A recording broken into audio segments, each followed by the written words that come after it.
This episode brought to you by the following patrons: Heather, Min, Jason, Madeline, Laura, Jeremy with the laser eyes, Allie, Kristen, and Tia. And all the patrons want you to know you're loved, you're listened to, and you're a valuable member of this awesome Horror Virgin community. And if you want to hang out with us, do so in the Facebook group, Discord server, and subreddit, where we'll be hanging out daily. I'm sitting in a hotel in Atlanta, wine drunk from a work dinner. So glad that we have an unfiltered, unfettered Paige Wesley for this episode. Can't wait.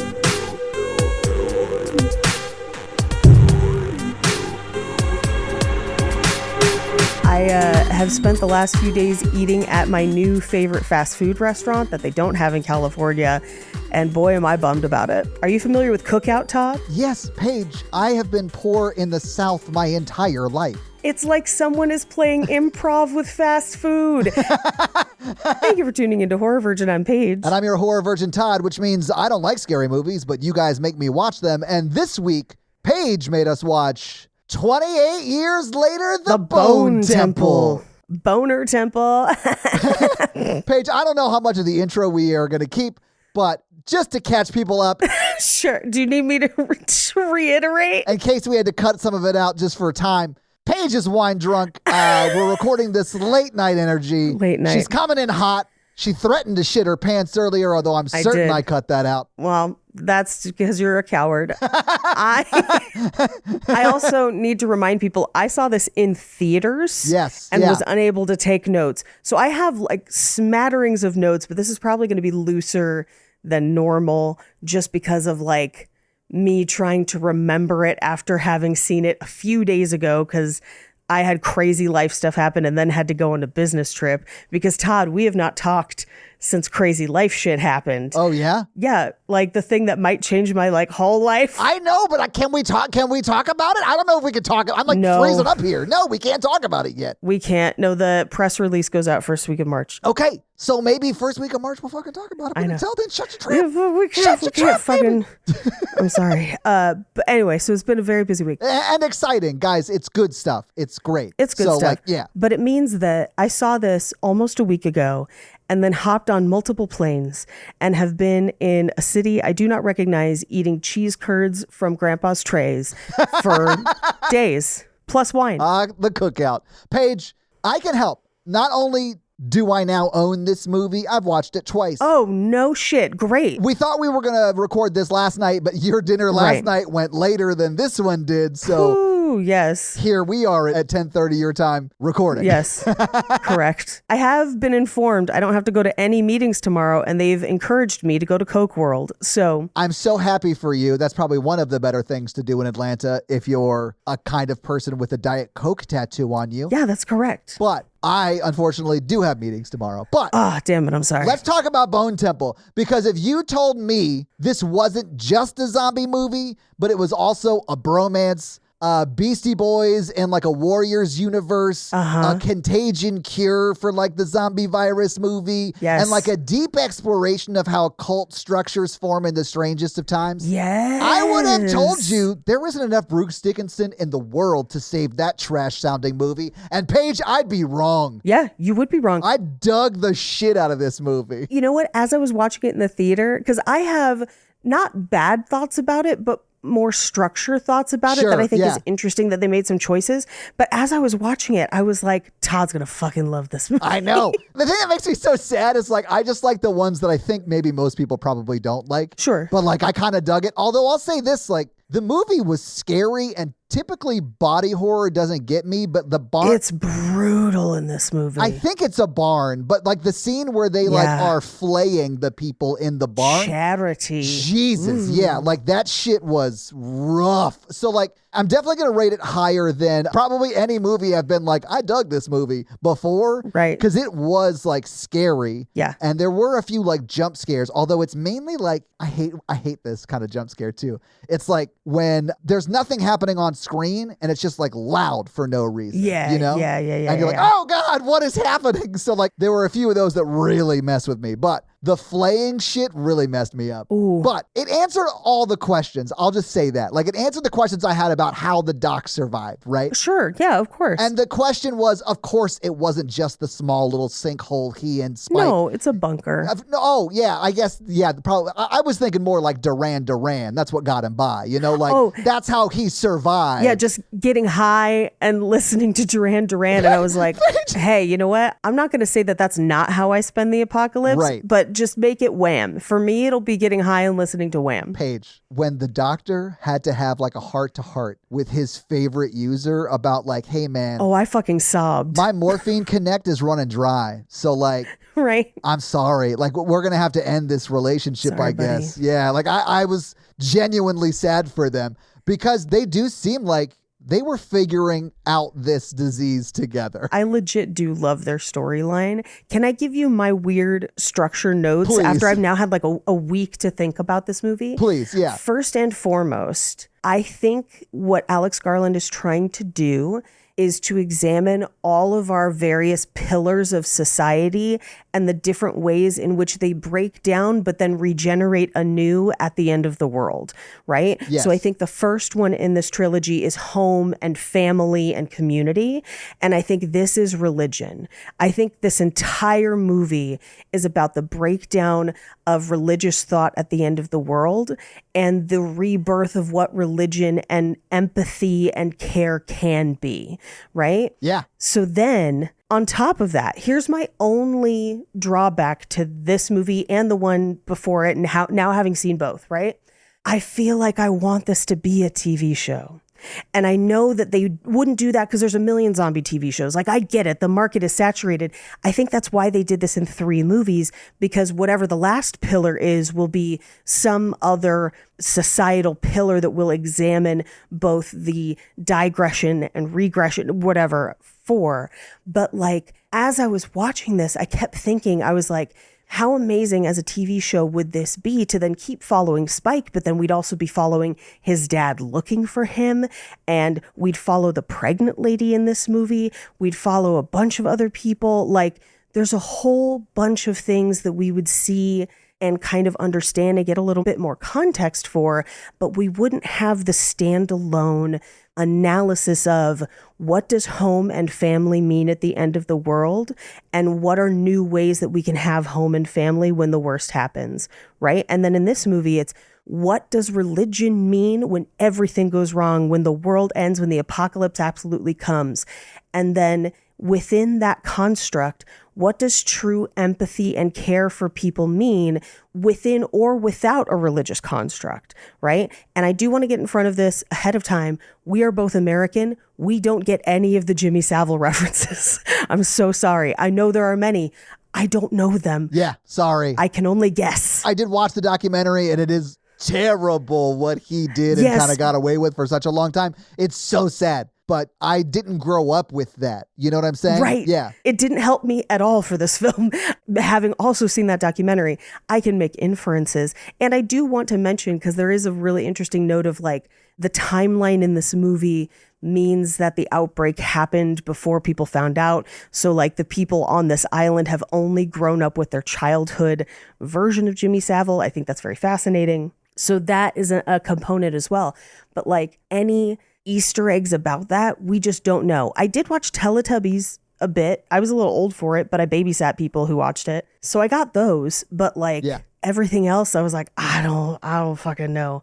I just love watching Jack O'Connell be a villain. Yeah, I don't think it matters. Also, not to go back like 2 minutes and things you were saying, but there ain't no way Spike's dad's looking for him. Spike's dad is a trash human. He is a trash human. I don't think he cares at all. But remember, at the end of the first movie, he left to look for him against the rules of the community. Yeah, I guess that's true. Yeah, fair. All right. So, like, what happened to him? I don't know.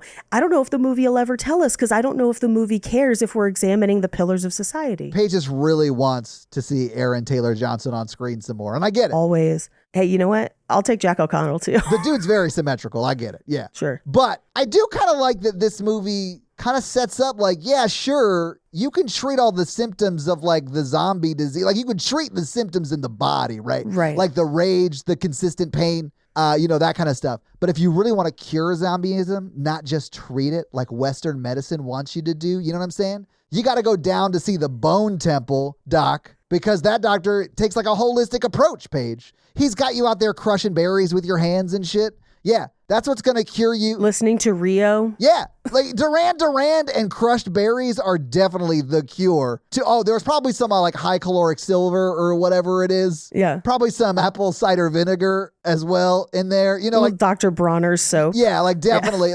Yeah. I mean, that's probably why his skin's turning a little bit blue at the end. You know what I'm saying? Sorry, that's actually a reference to Mother God. Anyway. Mother Gaia. Here's the thing. I do love the amount of Duran Duran. I love the ending of this movie. That was perfect for me. Paige, if you told me that I was going to see a zombie versus zombie fight where I cared about the outcome, I'd be like, you're crazy. But at the end of this movie, I'm like, yeah, fuck him up, Samson. Yeah. I don't even know if he's like cured of zombieism yet or just coming down from that sweet, sweet morphine high. But like, I want him to win that fight. I think he is, based on what happens at the very, very end. And to be completely honest with you, I was on the fence about this movie all the way through it because the gore is really bad. Yeah. It doesn't follow a linear story structure. There is a lot of people at the end of the world with zero empathy and zero care about other people, and we're watching them run wild and free for most of this movie. And I was like, oh man, maybe I don't like this, until we got to the fucking end of the movie. And then I was like, just kidding, this movie fucking rules. Yep. Yeah. Paige, yeah. No joke, when The Number of the Beast came on and we got like a legit dance number so good out of the doctor that ends in him so good, like powerlifting, I don't know, ashes in like I don't even know what that thing was, but it was like ashes throwing it everywhere. I lost my mind. Buddy, I literally loved every minute of it. It was his cremation basket that he had in the like cylinder. That is so fucking metal. Oh my God. It's so metal. I love that so much. Oh my, that's so metal. That's insanely metal. That's insane. Holy shit. Best performance in a movie ever. Oh. I lost my mind. Yeah, can you imagine? Okay, Paige, if you were a con artist at the end of the world who would like planning on it. Yeah, but you've like tricked 7 people into doing some of the most unimaginably unspeakable horrors. And I'm not just talking about the wigs. Right. Where did they find all the wigs? They went to one wig store and he cut them up so they looked remotely like him because he's just a huge narcissist like every cult leader. Anyway. True. But like the fact that like he has been telling them he is the devil's son, and then they walk up on a bone temple with a dude that is like covered in iodine, obviously. Right. So it looks like his skin is red. I'd be like, oh my God, fucking jackpot. Am I actually the Satan's son? Like, is that possible? Like, how does this exist? How did I call it first? Of course I called it. Like, I'm a genius. This is why people follow me. Sorry, he's like that kind of narcissist. I mean, but I do love his reaction of like, oh shit, well, I was making all this shit up. I have to go see who this guy is and see if he'll play along. I did love that. No, let me go talk to him first. Yeah. I got to make sure he's cool with this because there's some crazy shit going on. Yes.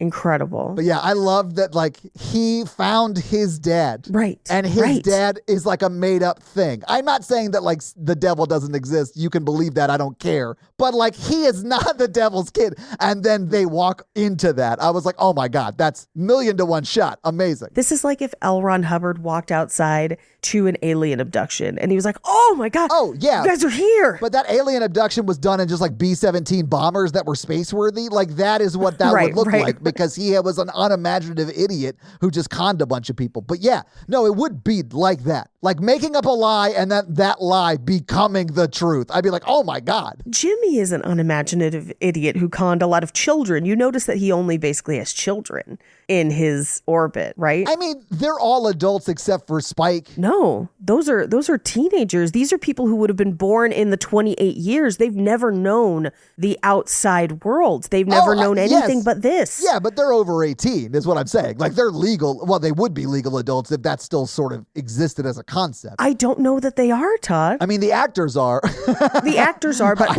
I definitely don't know what age they're supposed to be playing in the movie, but the actors definitely are. But I mean, they are younger than him. Like, I don't think any of them were alive during the actual initial outbreak. So like, I think I agree with what you're saying. You know, I think fundamentally it doesn't necessarily matter. Spike is visibly smaller than all of the other ones. Yes. And that's like a story point, I think. Yes. But like, I understand what you mean. He's picking on like the weak-minded. Yes. Because he wants to control them. And that's what like cults do. Yeah. Basic cult shit. Yeah. I read this as Spike is clearly the youngest and the smallest. And we know Spike is 12, right? Yeah. Because from the last movie, I think Jimmy Ink, who is played by Aaron Kellyman, who was incredible in Falcon and Winter Soldier, the TV series they did. So Jimmy Ink, she, I think, is early 20s, maybe, or like at least 19, 20, 21 or whatever, because she is clearly older. She is closer in age to Jimmy. And then the one he kills, I think, is 16. And then there's a couple others that are just of indiscriminate teenish ages, right? Could be 16, could be 19, who knows?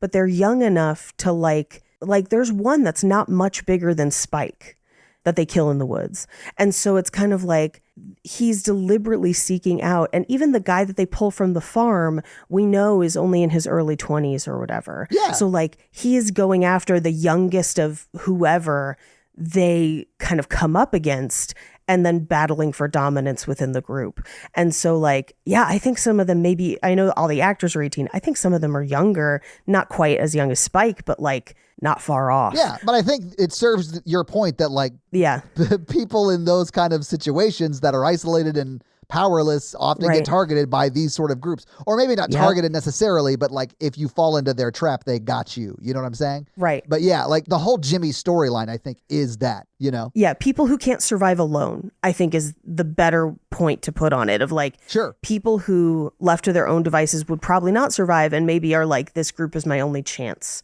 and I'll do anything to stay with them because the alternative is death. Yeah, like when Spike is deep in the Jimmy cult, he has a few chances where he could just walk away. Right. And he comes back because his best chance of survival is with this group. Right. Even though they are very dangerous to be around just all the time. Right. But it's safer because you have more people to protect you, you know?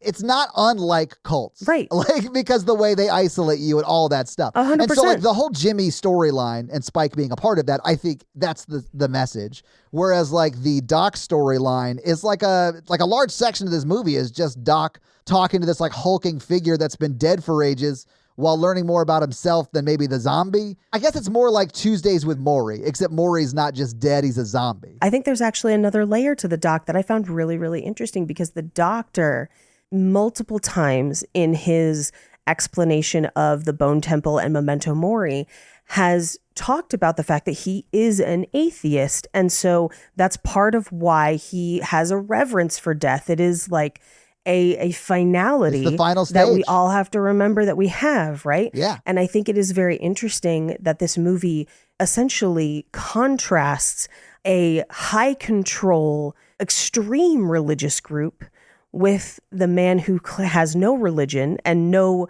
religious beliefs, but he is the one who has empathy. He is the one who sees the potential in saving the people around him, not just killing them. He is going after somebody who is lost, right? Like the other humans are just killing them. They're picking them off. They have written them off. And he is saying, no, I want to try and cure it. I want to extend empathy to this person while also finding friendship because he is very lonely. And then that's contrasted against the Jimmies, who are actively killing non-infected people for the fuck of it. Yeah. And it is this contrast of what will religion make you do versus what is the empathy and the moral code that someone can have without a religious influence.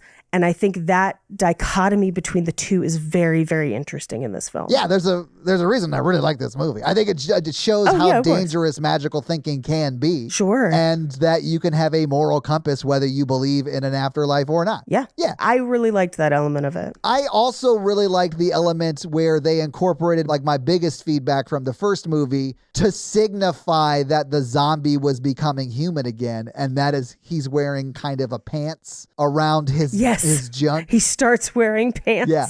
Which I thought, listen, you might be like, oh, that's like really hokey because of like the Garden of Eden story or whatever. There's way more dick in this movie, though. Paige, are you complaining about it? Like, what are we talking about? Like, No, that was not a complaint. That was just a statement of fact. Yeah, it would be like if you were like, because he's Samson, or as I called him last episode, Joe Rogan. Yeah. It's like this huge hulking figure that like you would see on like romance covers in the grocery store in the 90s. You know what I'm saying? Sure. So it would be just like if like he was holding a woman in a dress, but like just dong out. I know, and we know it's a prosthetic. We know about the shorts. But I feel like that actor who played Samson did such a phenomenal job of emoting without words for most of the movie and communicating on his face the change, like the clouding and unclouding of the infection. And when we got to like his flashbacks and kind of seeing who he was and stuff at the time was so interesting. Yeah, man. And so fascinating.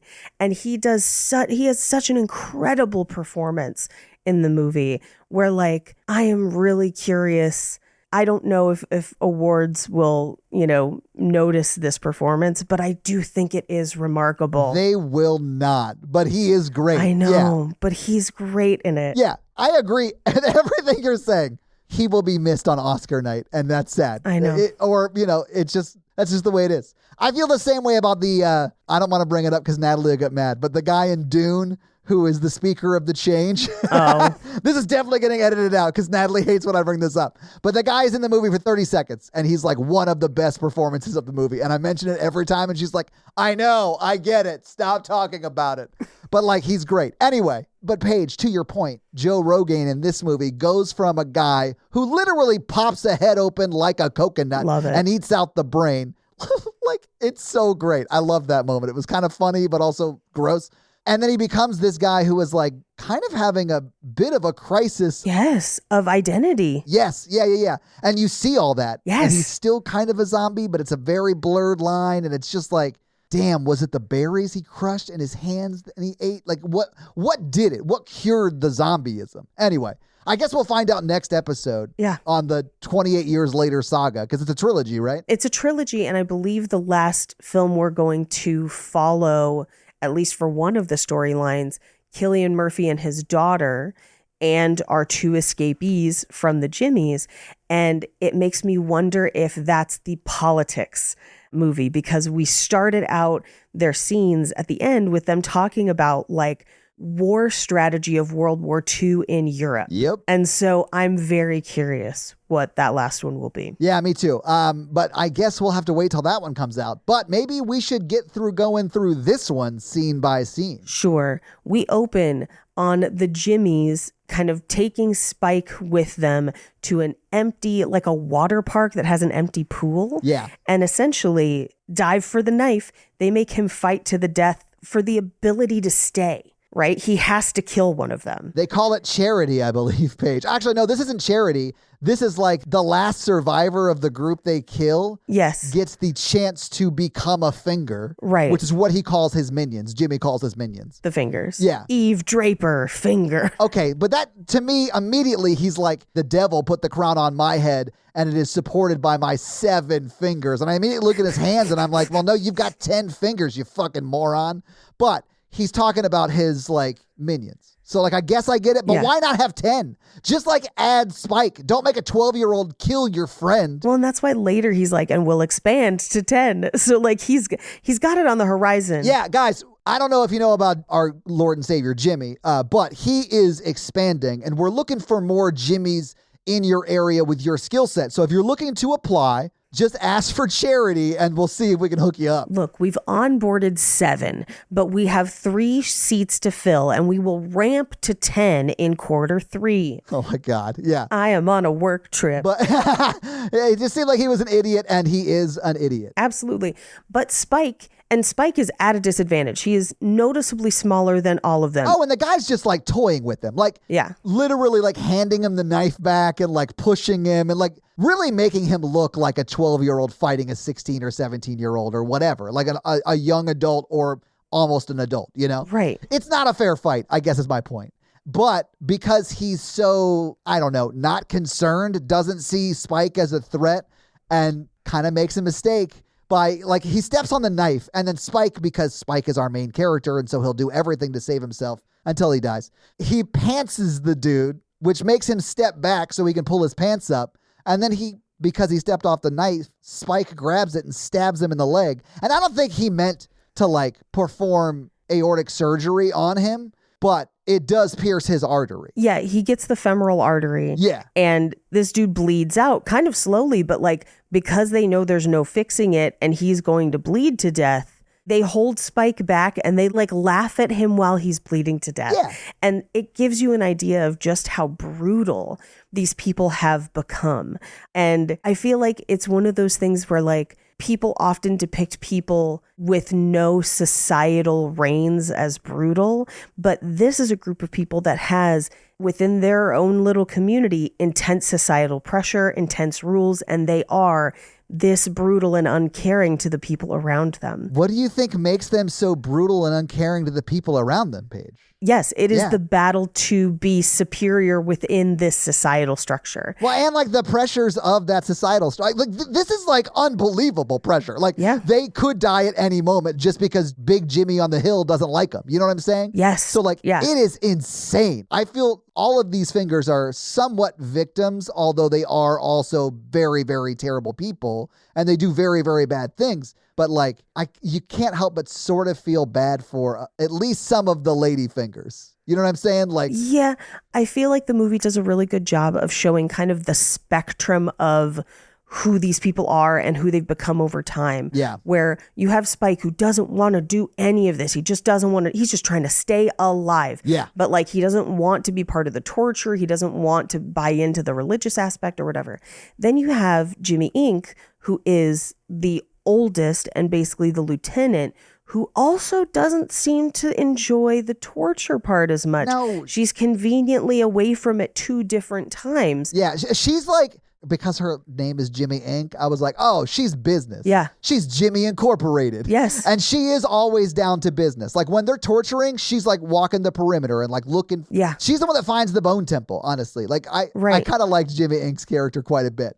And she's the one I was referring to that you kind of feel bad for. Like she's a part of this terrible society, but she clearly does not want to be a part of it. And it has affected her quite a bit, you can tell. Well, and I think she sees that commonality in Spike, and that's why she and Spike bond very early. Yeah. But then when you look at the rest, you have Jemima, I think is her name. Yeah. The one that dies a little bit later, and she delights in the torture. Yeah. She feels like she has to prove herself, so she is overly brutal to basically cement her stake as a deserving finger. And then you have kind of the younger ones who are like not necessarily overly excited, but are willing to do whatever Jimmy says to stay alive without questioning it. They are following orders. Yeah. Yeah. But I mean, they're doing terrible, terrible things. The orders are terrible. Yes. I mean, not that that's unbelievable in these types of situations because it happens all the time, but it's crazy. Right.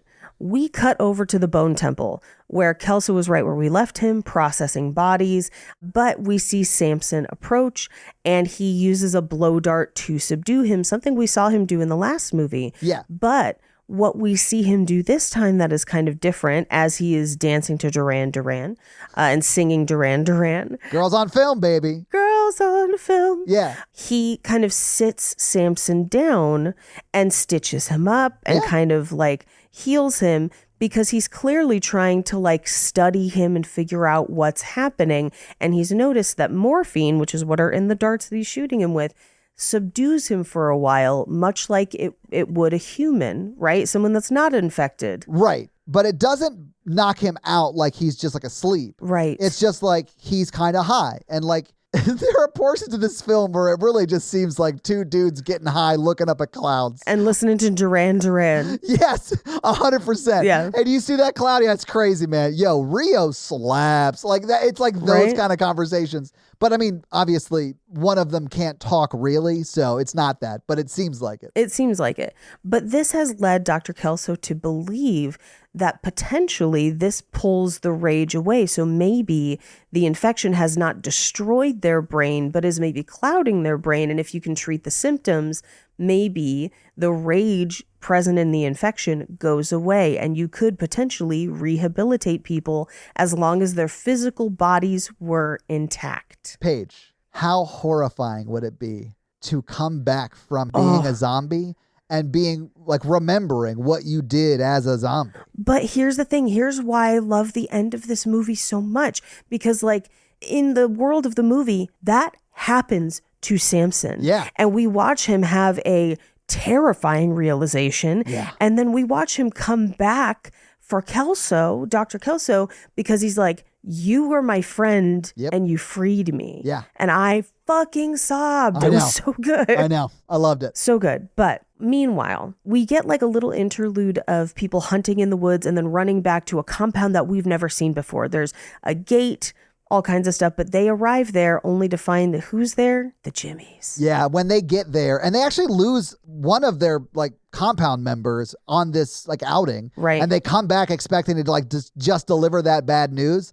And you can tell when the guy answers the door, he's like, we have guests. And it's not like we've got guests. Right. It's like we're probably going to die here. Like we've got guests kind of like line delivery. It like perfectly nails how tense a situation they're walking into. I loved it. Yeah. It's immediately funny games, which I know is a reference you don't necessarily get, but a lot of the listeners do. I definitely understand the reference though, because what I know about that movie. Yeah. Right. Now, at this point, Jimmy sends Jimmy Inc., his lieutenant, out to scout the area. And while she's walking around, this is where she finds the bone temple and sees Dr. Kelso dressed up like old Nick, but also dancing with Samson. Yeah. While Samson's under the influence. She then brings that information back. She doesn't tell anybody right away, keeps it to herself. But in her mind, she's like, what the fuck? Like, this guy has control over zombies and he's got red skin and he's in a temple made of skulls. Like, who is this? And you're in a cult that the leader of said cult is like, hey, I'm Satan's son. Right. And you're like, oh, yeah, well, let's go talk to your dad because he's clearly the guy in red dancing with zombies. Right. For sure. Right. And essentially, in her mind, she already has doubts about Jimmy and the group. So she's trying to plot her exit. And I think she thinks that this might be key in proving that Jimmy is not who he says he is and allowing either her to take over the group or allowing her to escape. So her plan is like, it's not in motion yet, but she's collected the information. Yeah. Now, back at the farmhouse, they have moved all of the family members, and we do get a scene of them all eating dinner and reenacting Teletubby episodes. And like, Jimmy has spent so long with the fingers and so long on his own. He has no ability to interact with regular people at all. When they sit down at the table and he is trying to like tell a story or whatever, and the lady who just got there like butts in is like, you just like invited yourself in. She's like questioning him. Yeah. He like doesn't respond to her question and is like, you interrupted my flow. Yeah. It's like he's never talks to anybody who has talked back to him before. Right. And so he wasn't even really quite sure what to do with that interaction. Right. Which shows you the level of like narcissism he currently is, because he's a successful cult leader. Like, these people are monsters. Oh, and I just had a thought. Thinking about the previous movie. Yeah. When we see how Jimmy becomes Jimmy and what happens to his father and everything, I think he maybe had 7 siblings, because we see them all in that room watching the Teletubbies. Oh, I honestly thought those were kids from around the neighborhood, but you might be right. They might be kids around the neighborhood too, right? But it seemed there's probably about 7 of them, and they are watching that Teletubby episode, and this is his origin story that he tells people. So like, maybe that's it. Maybe. Regardless, they move their captors to the barn. Yes. And they start to torture them, which they call charity. Now, it's implied that they are almost like a sacrifice to Satan, like, or Old Nick, as they call him. Yeah. Which is a folkloric name for the devil. But in this one, they do the removing of the shirt or the removing of the pants, but it means that they're basically skinning their victims. Yeah. When he calls it charity and then says the removal of the shirt, I was like, that doesn't sound too bad. Like, I mean, you could take my shirt and that's fine. Just like leave me the house and the fence and we're good, I guess. And then when they went one layer too deep and started to peel off the skin, that's where I was like, oh my God, This is terrible. This is terrible. Spike leaves, which I do think saves his life. Maybe. I mean, a fight does break out in there and some of them die. So yeah, very well maybe. But he leaves throwing up, which is what I wanted to do watching the scene. Like, it was so gross. Here's the reason why I think it saves his life, that he is outside. Because part of the reason a fight breaks out is the lone survivor, which, by the way, the other two survivors are completely skinned. Yes. Like, definitely dying of shock or whatever, if not blood loss. Or already dead. Yeah. Or already dead. The lone survivor, or who they think is the lone survivor, because Kathy, the pregnant one, escaped and is now hiding in the barn watching this whole thing, trying to figure out her time to intervene to try and save people. I assume the father of her unborn child. He is the last survivor, and they give him the option to become a Jimmy. He obviously takes that deal because he knows the alternative is being skinned the fuck alive. Yeah. And he picks the smallest finger, which is Jemima. But had Spike been in the barn, I think he would have picked Spike. He would have been the smallest finger. I agree. But she is like purposely making herself look small. She's like on the ground and she's like leaned over her knees. And like, I don't think she wants to fight to the death. I think she wants the opportunity to prove to Jimmy that she is worthy of his like being a ladyfinger. You know what I'm saying? Right. And so she very quickly wins the fight and doesn't kill him, but basically she gets the weapon away from him. She's on top of him. In wrestling, it would be like a submission or whatever. And Jimmy allows her to choose whether or not she just kills him there or has Charity, and she chooses Charity. And this is where they say the removing of the pants, which, because we've seen this shirt, we know that that means that she's basically going to skin him from the waist down. Yeah. Now, while this is happening, Spike is outside barfing.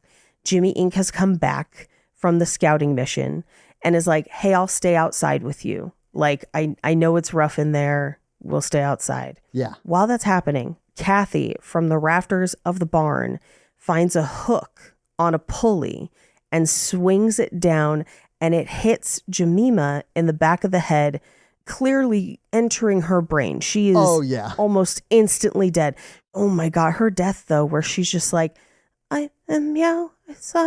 And you're just like, oh my God. Oh, and she's just like mumbling incoherently as she passes out. And you're like, oh my God. It's like watching those like brain surgeries where they keep the person awake so they can make sure they're not losing any like core functionality while they do the operation.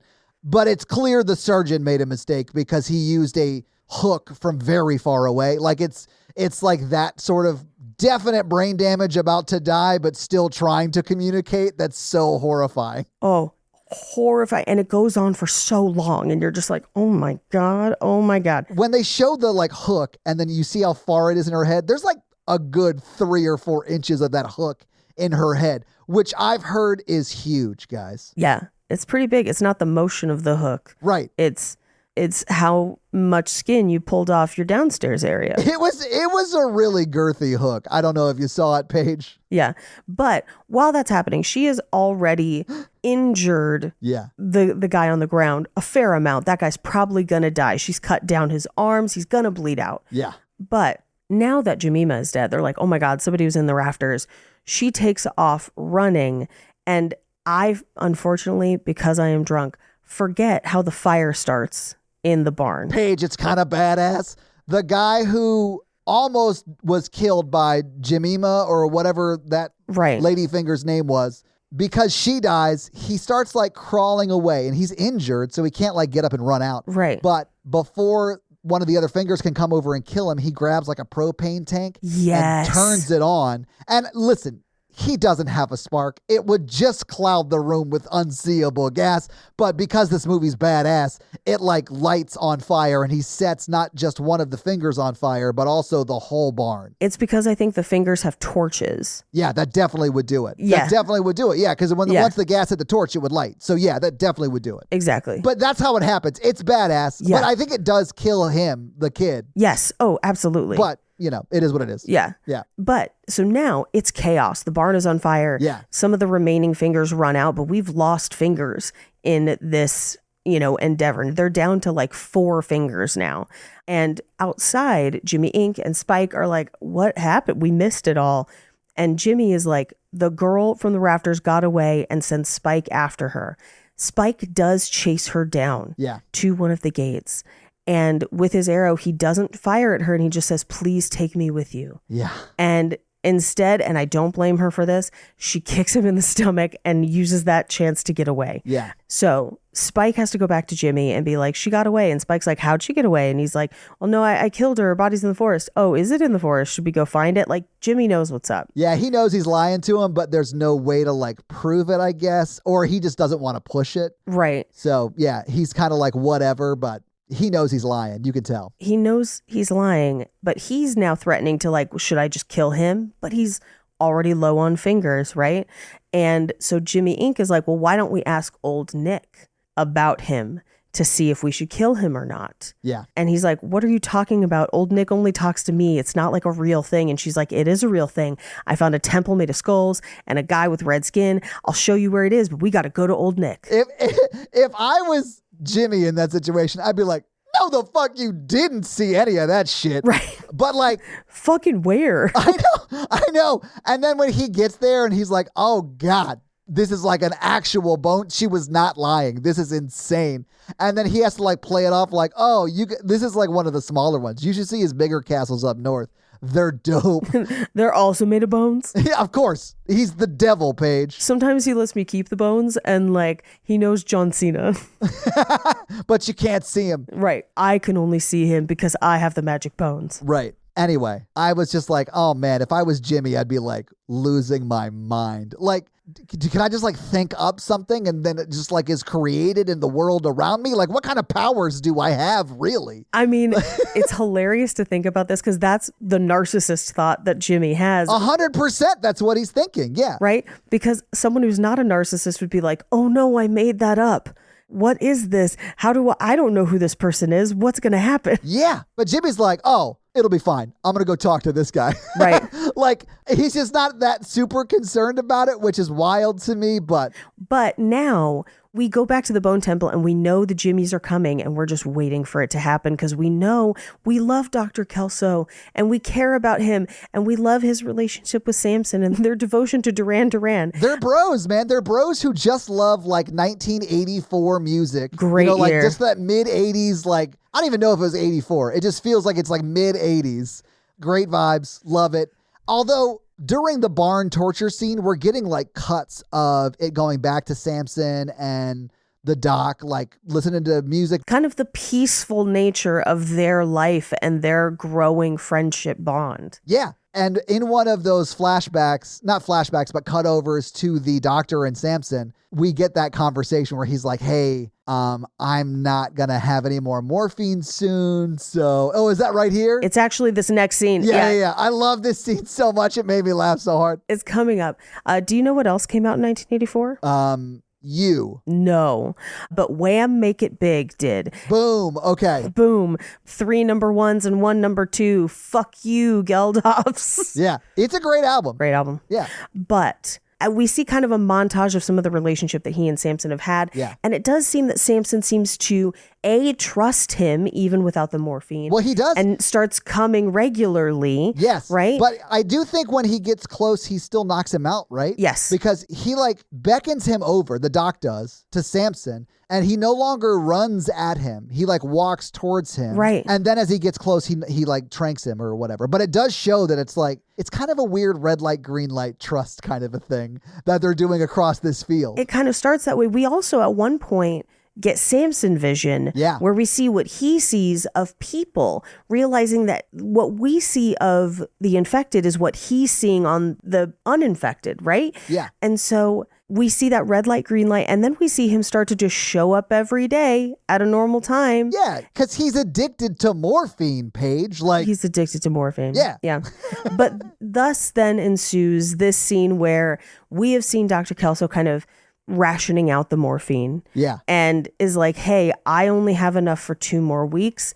And I do want to continue to study, so I don't want to run out. And also Kelso's been taking some of it as well because of literally just the pain of being alone, which I think is real rough. Oh, and we see Dr. Kelso take some, fall asleep next to Samson, and then wake up and Samson's gone, which I realize, like, in a normal rom-com would be devastating. Right. But like in this moment, it's like a sign that like Samson doesn't want to hurt him. exactly, like he's safe around Samson, kind of, or possibly, you know, which is Right. completely unlike any other zombie, obviously. Right. And they've started to have this kind of where they start both falling asleep with the morphine, where they like look up at the stars, they pass out, he wakes up the next morning, Samson's gone. It happens a couple times.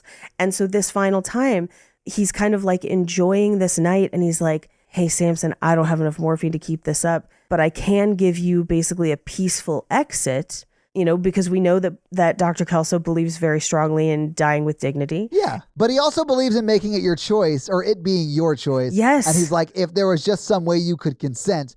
And in that moment, Samson makes a sound. And for whatever reason, the doctor does not take that as consent. No, but because Samson says moon. Yeah. As he's looking up at the moon. Yeah. And Kelso realizes like, oh my gosh, if he can speak, if he is understanding, if the morphine is doing what I think it is, then I think there's potentially a cocktail of drugs that might be able to treat or reverse the infection. And I'm not going to kill him yet because it's worth a try. It's worth studying, yeah. Right.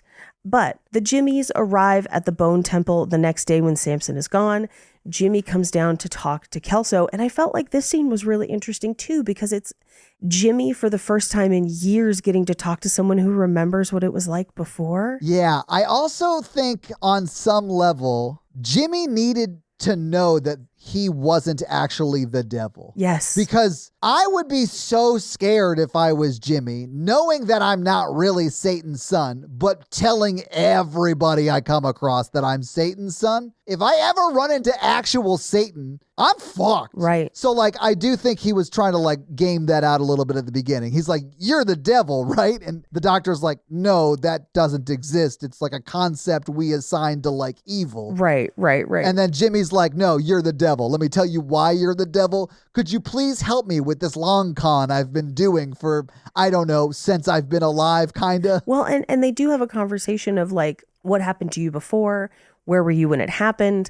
Like, what has your life been? Which is where we find out a little bit more about Jimmy, that Jimmy probably endured a lot of what the Jimmies now are enduring at that age until he was old enough to have his own band of Jimmies. It is a hurt people scenario. Yeah. And he also implies that there was probably some abuse as a child. Are you saying that because his dad was in the clergy? Hang on. I am. If you remember in the first movie, when he goes to run to his father for help when the outbreak happens, and his father essentially is like, nope, God hates us and wants to punish us, a very punitive view. And now this is our judgment, and I'm just going to let it happen. Yeah. Right? Yeah. I think it's very likely that man was maybe harsh with his children. Possibly, yeah. Possibly. Anyway, you're right. They talk about the world before, and then Jimmy's like, okay, so you're not the devil, but here's the deal. I've got a cult, and I just need to keep them in line, and I kind of need your help to do that. And this whole setup you've got with like the skull castle and shit is metal as fuck. It's kind of like made for like the very specific con I'm pulling. Right. So we gotta do a team up. Like, we gotta. Come on, but we got to collab. Jimmy X Kelso. And like, Kelso's like, what if I don't want to keep people in your cult? Like, what if I don't? Right. And he's like, oh, I'll just fucking murder you and take your bone temple anyway. He does also try to explain to Jimmy the purpose of the Bone Temple, which is kind of lost on Jimmy. Jimmy doesn't give a fuck. Of course. Yeah. Jimmy also doesn't understand he's doing an impression of St. Peter at the end. So, like, I don't take him as, like, a theological scholar. Did very much enjoy that. Me too. But, so they're going to do it the next night. Yes. But that means during the day, when Samson comes to hang out, Kelso is like, okay, last chance, because these people are coming. They're definitely going to kill you if they find you. They might even kill me. So I've got one shot, one opportunity to everything. I can't hear you say that in that cadence without wanting to say mom spaghetti, and I'm so sorry. Would you capture it or just let it slip? But so he gives him a pile of pills, some of which are painkillers and things that, you know, help kind of make you a little bit high. But others are psychiatry medication or antipsychotics, where he's hoping that will treat the fog. And then he just sends Samson off into the forest with them. And as he does that, he then prepares for that night.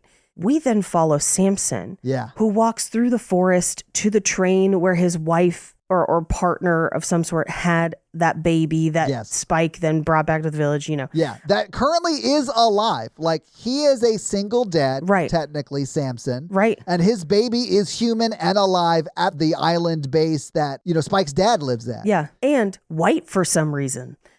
I don't know. I don't know. But I do want to say this. We see him as he's walking towards the train doing things that a zombie would not do. Right. Like noticing like birds and stuff like, or like wildlife and stuff like that. Right. This is where he picks up the berry and he like squishes it in his hands and he says like, berries, not brainy. And then he walks to the train. But like this scene, and this, I think as he's like stepping out of the forest to go into the train, Yeah. that's where I noticed he was wearing like shorts kind of. They're not shorts. It's like a thing tied around his waist to cover himself. But I do think it's very like Adam and Eve, and this is Adam coded. Right. Now, the other thing that we get is his flashback of him on that a train. or on a train. Yeah. On a train. Now, here's what I want to ask you, because this is a very terrifying flashback. Yeah. Where he's like, somebody's taking tickets and he's looking down the aisle and we see the outbreak happen Train to Busan style and make its way down the train. Do you think, because in this flashback we see a child, do you think Samson was the child, or do you think Samson is an adult and his body has maintained, or has he been a zombie since childhood? Yes. And is now an adult?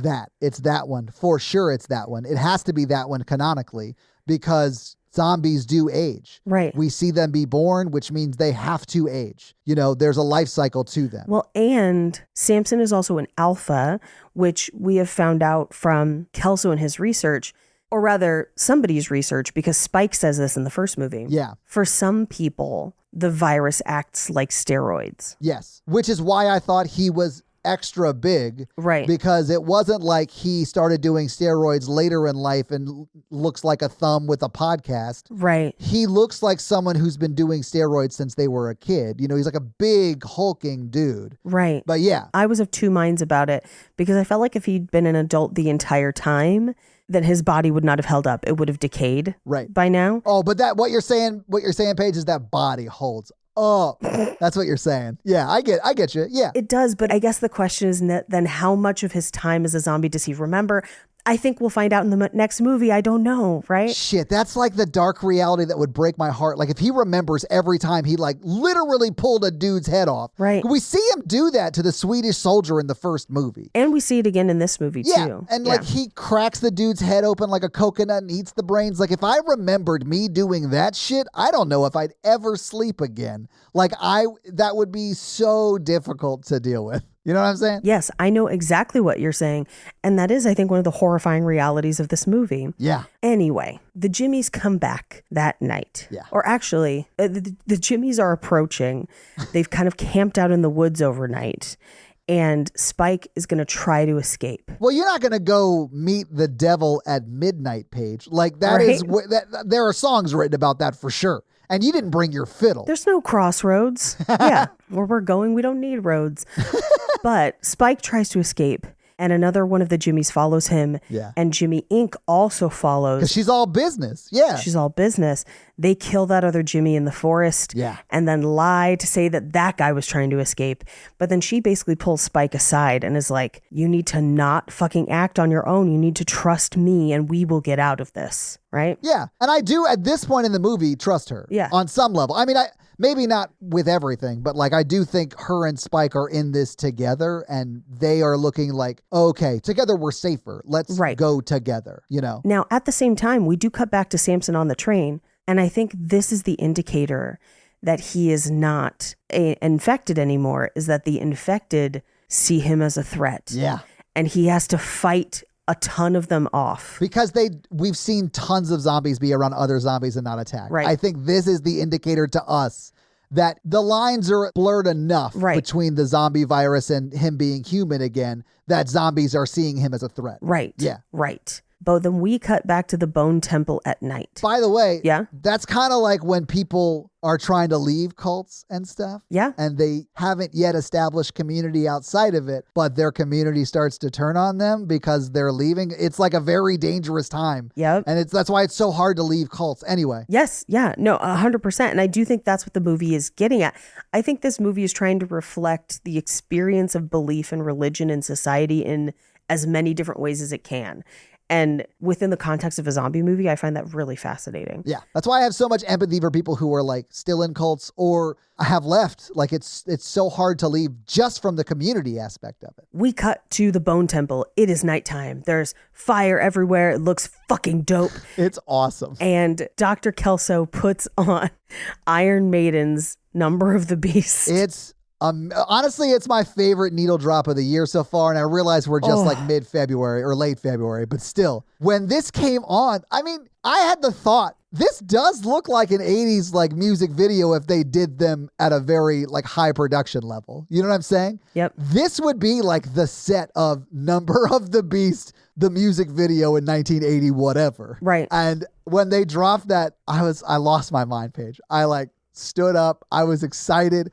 I was not expecting the doctor to be fully costumed out with like makeup around his eyes. Like he's got a deep, shadowy eye and he is dancing his ass off. It's fucking incredible. It's awesome. And it is the needle drop of the year. And it's absolutely this idea of like, what would a child think the devil is like? Yes. It is, yes, 100%. But that's what's so fun about it. Oh, he also doses them with scopolamine. Yeah, I mean, he does drug them. I mean, Yes. Listen, he is a consummate host. Any person who comes to the temple gets drugs of some sort, and I think that that's just a great policy. Yeah, absolutely. I think he's the show must go on. Yeah. Right? He's a showman. Yeah. It's just like my grandma said when I told her Liberace was gay. No, he's just a showman. He could be both, Granny. Yeah, not exclusive.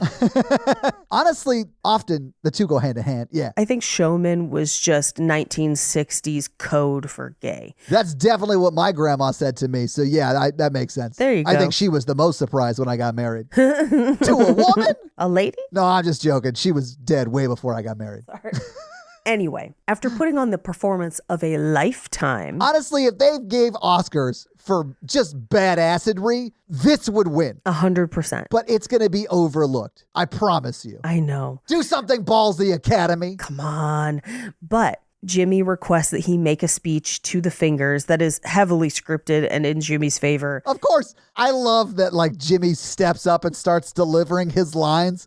And take in mind, Jimmy's an actor just doing his job. But the whole movie, you've been seeing Jimmy as Jimmy. And now you're seeing Jimmy as an actor. And to me, it's always funny to see an actor have to show up like they're acting. Right. When the whole rest of the movie, they're just that character for you, you know? Right. And this dude crushes it. I'm not saying he's not believable as Jimmy. I'm saying he's so believable as Jimmy. When he's doing his impression of Jimmy acting, you notice. You know what I'm saying? Yeah. That's such a nuanced little take that he nails. He walks up there like, no, we're not clan. We believe in everybody. And you're like, don't trust him. No. Don't trust him. Get out. But as he's giving the sermon, Kelso spots Spike among the Fingers, having only seen Spike maybe a month before that. I got the vibe that this was like 5 days after that. We know it's about 28 days later because that's when the last movie ended and implied that the very, very end where he runs into the Jimmys the first time was about a month later. That's right, because the baby was on the outside of the fence for 28 days. Right. I forgot about that. You're right. Yeah. My bad. That's the only reason I remember it. Yeah. But he notices Spike, and so he changes the sermon and implies that Jimmy should now be crucified. Oh, man. I loved this. I loved it. Jimmy has all the power here because the minions follow him. But he's told the minions that he's the son of the devil. Right. So who outranks him in this one very specific moment? Even though the doctor knows it's made up, he knows he's not the devil. He knows that kid's not the son of the devil. But he realizes in this moment, oh, I have the power to kind of save everybody in this moment. Right. If we kill this idiot. Right. And so I don't know if he pre-thought this out or just in the moment because he recognizes Spike under the mask. Because he would have recognized him a while ago, but all of the fingers are wearing masks. Right. But he sees his eyes and he's like, oh shit, that's that kid. And so in the spur of the moment, he's like, well, you know how God, my brother, before I was cast out of heaven, sent his son to be crucified for our people. And that is a sacrifice I have to mirror. Right. Meaning that like we have to kill you now. And of course that doesn't go well, but I loved that he took it there. Oh, I do too. And essentially what happens is Jimmy Ink is like, yeah, we should kill him. 100%. I've been thinking it the whole time. Let's do it. Yeah, I honestly was thinking that months ago.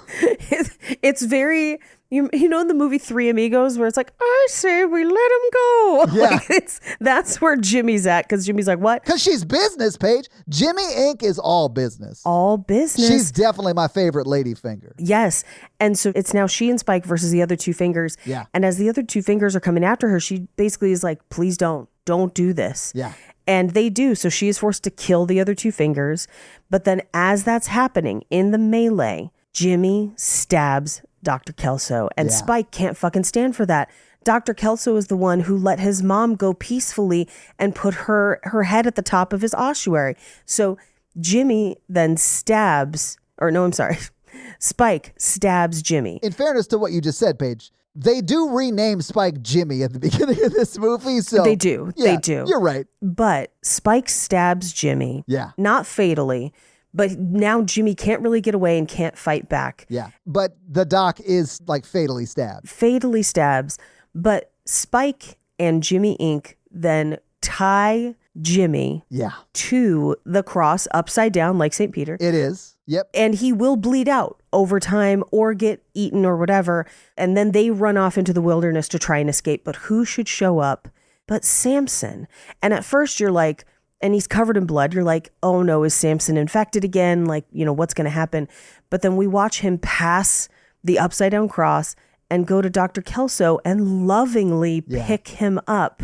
I think it's implied that he performs the rituals that Dr. Kelso would have done in death to add Dr. Kelso to the ossuary. I would love if we actually got that in the next movie. Like, that would be cool. Yeah. But we do get like a jump scare. Like, we know what happens to Jimmy Prime, if you will. Right. Because there's like that last shot of Joe Rogan coming over and like grabbing him. Right. Because we see a lot of this, or maybe not a lot of it, but we see like the final shot is of Jimmy's perspective upside down on the cross. Right. This jump scare got me.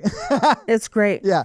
But he also, as he picks Dr. Kelso up, he refers to him by name. Yeah. And like, even now it's getting me. Yeah. I mean, that was his bro. Like, that guy gave him drugs for free, Paige. You love that man. They broed out to Duran Duran. Yeah. And like, we then cut to a final sequence in seemingly a house, a pretty seemingly modern house, well-equipped house. And we see Cillian Murphy with his teenage daughter, Sam, giving her a lesson on rejecting fascism. They hear a noise and go outside to see Spike and Ink, who reveals that her name is actually Kelly, fleeing a pack of infected over Hadrian's Wall, I believe. Yeah, it very well could be, which would tell you kind of where it is in England, obviously, because there's that. I mean, Hadrian's Wall is that Roman wall that still exists. Right. But as they run, Sam, his daughter, asks Cillian Murphy, are we going to help them? And he says, of course we are. Yeah, I love it. And I loved it. And that's the movie. So having seen the movie, having talked about the movie, what did you think about 28 years later, The Bone Temple? I mean, much like the last one, it just makes me want to see the next one, which is great. But that's why I feel like there's a part of me that wants it as TV. I feel like cliffhangers like that work so well in TV that I'm like, a premium cable streaming television show of this, fucking incredible. Just being able to binge it and not have to wait 2 years or whatever for the next movie. Like, that's the part I'm bummed out the most about, because I really did dig this one. The good news is that they've come out almost exactly a year apart. Ooh, nice. Okay. So they are trying to do it pretty quickly. I think we will get the next one, I believe, either Christmas or right after the new year this next year. So I'm hopeful that we'll get an end to the story soon. But this would be one of those, like, you know how sometimes people watch all the Lord of the Rings back to back? This is one that I would watch back to back. It's fascinating. They do work really well together. I mean, honestly, like, I don't even know if this movie starts after that 28 days later in the first movie. Right. Because it seems like they take Spike at the end of that first movie, right? Yes. And then yeah. they take him to that like water park or whatever where he has that fight. Right. Because that might have been like that same day. And then this I is think just it like is. 5 days later. Like, Yeah. it's all one big story. And I can't wait to see where it goes. I think one of the reasons I like this movie so much is just because I like hardcore agree with the like emotional core theme of the movie. Sure. If that makes sense. Yeah. And so I really dig it. I also understand why you might not like it if you're like, wait, he cured him with 20 cc's of Duran Duran? But I dug it. I'm like, yeah, Duran Duran's music was so magical, it might cure zombieism. I don't know. The pills were Frio and it cleared his zombie head. I love it. Yeah. I can't sing much more. I'm in a hotel room. It's late at night. We got to wrap it up. Paige, we're not done until you get a noise complaint. That's what always does it for me.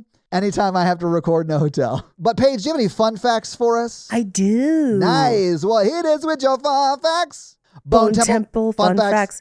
So the ossuary, or the Bone Temple, was constructed from around 5,500 skulls and 150,000 bones. Now, those are not real, but they were each individually cast and assembled. So they were mounted onto 1,000 vertical uprights, creating the temple's columnar structure. That must have taken a few hours. You know what I'm saying? Like that probably took a week of like a team of 20 people throwing that shit together. I'm sure. It's such a big set and it looks so It cool. looks so It good. looks so cool, man. Honestly, if I was in like a Norwegian death metal band, that is where I'd want to shoot the music video. Like I kind of hope this set still exists and you could go visit it. Because it's that kind of cool. It is so fucking cool, but it's also, because we saw it in the last movie, we saw it in this one, I assume it'll be in the final one, maybe. Yeah, probably. So you are maximizing your sets, and this is just one more proof that like doing it practical makes a fucking difference, and it looks really good. Yeah. Now, this obviously was announced as part of a planned trilogy with Alex Garland writing all 3 installments, but with different directors for the different installments. And in January of this year, Danny Boyle confirmed that he intends to direct the final film pending studio approval. Yeah, I think it's holding to see if like this one does well in theaters, honestly. And I think it did. And a lot of the people I've talked to have really liked it. We'll talk about that when we talk box office, but keep in mind when we do, it's still in theaters. So Yes, yeah. Now, interestingly enough, director Nia DaCosta, which is why we did this movie when we did, stated that she deliberately avoided imitating Danny Boyle's visual style, which I agree. This movie does look different, but it looks great. it does. Yeah, I don't have any complaints. Candyman's a beautiful movie too. Yes. So like I wasn't worried about her being able to like make the movie look good, but it's a very different, I would say Danny Boyle's style is more run and gun. It's more like shaky camera and hers is more fixed storytelling. Yeah. Which I think really works for the story they're telling in this movie. Although I do like Yes. the run and gun style too. You know, it's just, she's great at this. I think the run and gun works really well in a version where you're being chased by a lot of infected. Yeah, it's in an action-heavy zombie movie. That's what you want. But this is much more a meditative zombie movie about the nature of humanity. Yes, that's why I dug it. And so I think the difference in style really serves it. Me too. But she said, quote, that she wanted to make a film that was bonkers, idiosyncratic, and artistically personal while still fitting within the franchise's tone. And I think she was very successful in doing that. Me too. Jack O'Connell has described this film as, quote, the weird, deranged cousin of the previous installment. That's not wrong. That's accurate too. And I would say that a lot of that is him. And I mean that as a compliment. Like that's the character he's playing. And man, that guy is great in this movie. God. You hate him. Like you were like, why don't one of the fingers stab him in the neck at any point in this? Like he's such a terrible character, but he's so good at playing it. He's so good. I mean, it's the same of like, he's stealing the scenes that he's in, right? Yeah. Like just as dynamic as he was as Remick in Sinners, he is equally dynamic in a different way in this movie, and you can't look away from him. It's fucking bonkers. Yeah. Now, something that they did carry movie to movie visual style is the adjusted camera shutter angles, which make the zombies kind of stutter and have kind of kinetic motion on screen. And there's not a ton of fun facts because it's still so new. I mean, yeah, it just came out. So as they're looking at the moon, there are some indications from the positions of things in the sky, but also the fact that Samson is shown picking what appear to be blackberries. That basically suggests that the story is set in early autumn, likely September or October. We also see some of the leaves turning orange as well. Yeah, okay, cool. This movie started shooting 3 days after the last movie stopped shooting. Oh, okay, so they just shot it all as one big thing. Yes. Yeah. Yeah, that makes sense. They basically got a 3-day break and then they were back shooting. Enjoy the 3-day weekend, guys. See you Tuesday. Right. Yeah. Somebody had a very clear hyper focus and included this on Fun Facts for us. The railway scenes were filmed on the Embassy and Bolton Abbey Steam Railway in Yorkshire, England. Class 31 locomotive 31452 was hired specifically for production. We thank you for that. Thank you, train nerds. I love that train nerds exist. Nerds. I love it. Early in the film, Samson eats a man's brain. We commented on it a bit. But that is one of the first times we ever see an infected specifically do that in this zombie franchise. Yeah. The brain eating originated with the Return of the Living Dead series, basically, that in this genre. If you remember from Night of the Living Dead, it's just attacking. There's nothing about brains. Right. So I think it's kind of interesting to see where those things come from. And of course, we did Return of the Living Dead way back in the day. Yeah. Now, Dr. Kelson, when he's talking to Samson about how much morphine he has, says that he's looked through every medicine cabinet within 70 miles for morphine to continue to treat him. Morphine in liquid form only has a shelf life of a few weeks. In tablet form, it has a shelf life of 18 to 36 months. Since it's been 28 years since society collapsed, any morphine he would have found after the first few years of society collapsing would have been basically ineffective, if not toxic. Well, maybe that's what cures it. Maybe. That toxic, whatever happens when it... That toxic morphine. Yeah. There's a few Easter eggs from earlier movies and some hints at what's happening in later movies. So if you remember from the original 28 Days Later, they escape in a taxi cab, and that cab can be seen abandoned outside Jim's cottage near the end of the film. Nice. That's cool. The closing credits feature In the House in a Heartbeat, which is the score composed for 28 Days Later, which also appeared in 28 Weeks Later. We have confirmed that Cillian Murphy will be back as Jim for the final installment. And we'll end on this one. Okay. We want to get real religious with it. Do it. Recent historical research into Roman forms of torture points to the idea that Jesus Christ would have been crucified with nails through his wrists instead of through the palms of the hands. When Jimmy is crucified, the nails go through his wrists, pointing towards a more recent historical accuracy of how crucifixions went. His stab wound on the right side is also a wink to the events described in the New Testament. Yeah. And those are your fun facts. Thank you for those fun facts, Paige. Let's talk a little bit about box office. So what do you think the production budget was for 28 Years Later, The Bone Temple? The last one was like 40, right? So 28 Years Later, which came out last year, was $60 million. Okay. I'm going to say this is 75. Okay. It's closer to the 60 number. It's $63 million. Okay. All right. Now, this movie came out the weekend of January 16th, obviously this year, 2026. It was number 2 the weekend it came out. It was beat by Avatar Fire and Ash, which was in its 5th week and still number 1. God, who sees those? Because I guess we as a society just decide to go see that movie. And listen, Paige, I'm the problem. I went and saw that movie in theaters. So. Oh, I did not. I've seen Fern Gully and I don't need more of it. I saw the first act and the last act and I slept through the second, but Fair. They were both visually stunning. Sure. But honestly, Paige, having slept through the second act, third act, surprisingly enough, easy to follow. But 28 Years Later, The Bone Temple was number 2 that weekend. Zootopia 2 was number 3 that weekend. I heard good things. I've heard great things, yeah. The Housemaid was number 4, and Marty Supreme was number 5. What do you think The Bone Temple brought in its opening weekend when it was number 2? Let's see, opening weekend at number 2. It is January, which is a weird time for movies. It's where people dump movies that they think will fail.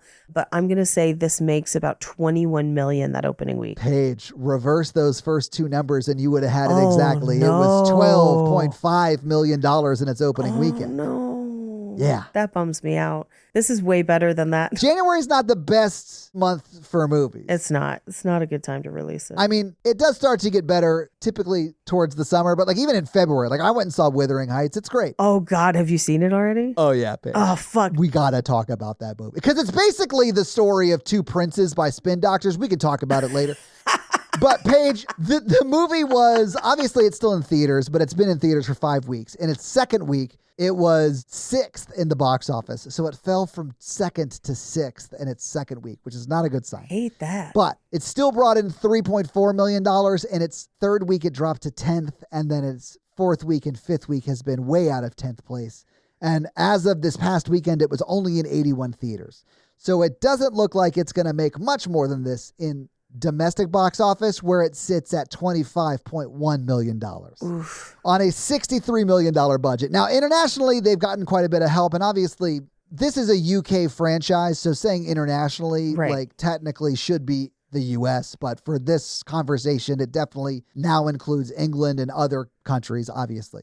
So they brought in $31.8 million there, but that's still only $56.9 million, which is not the budget, nor the budget times 2, which is typically what we say, you know, if you factor in marketing, is typically what a movie costs. Yeah. So they definitely lost money on this movie. I bought it. What a bummer. Glad I bought it.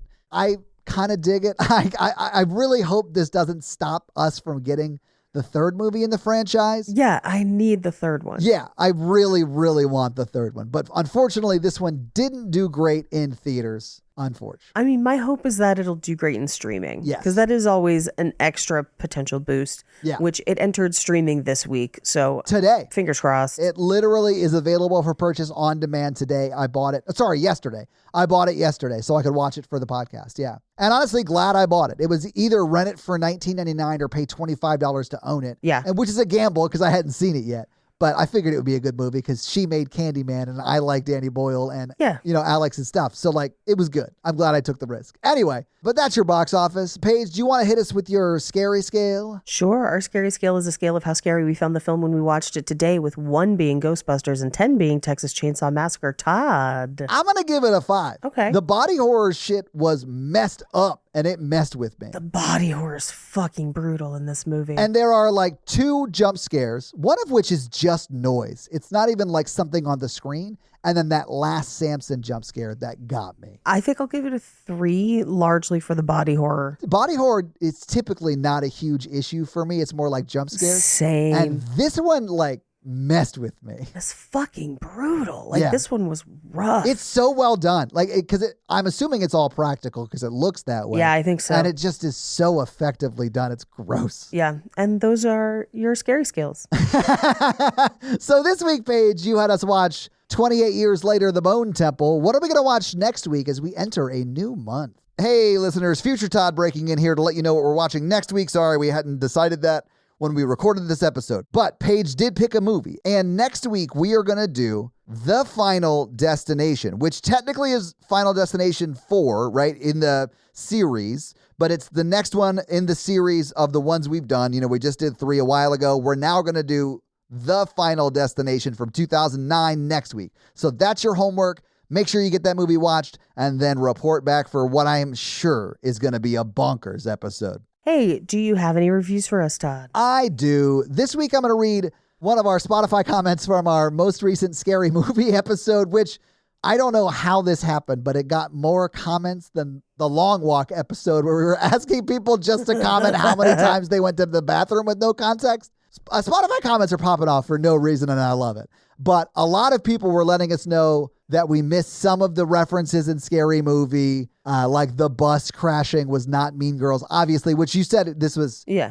You said it wasn't Mean Girls, but it was like a similar shot to Mean Girls. Yeah. So yes, thank you. We get it now. It was Final Destination, by the way, for those of you who are wondering what it actually was. Okay. I'm going to read this one from Inquiz Introvert, and they say, regarding dirty talk, a friend of mine once had a guy slap her in the face and tell her she was a bad girl who worked at Wendy's. Wait, why Wendy's? I don't know. Maybe she actually worked at Wendy's. I have no idea.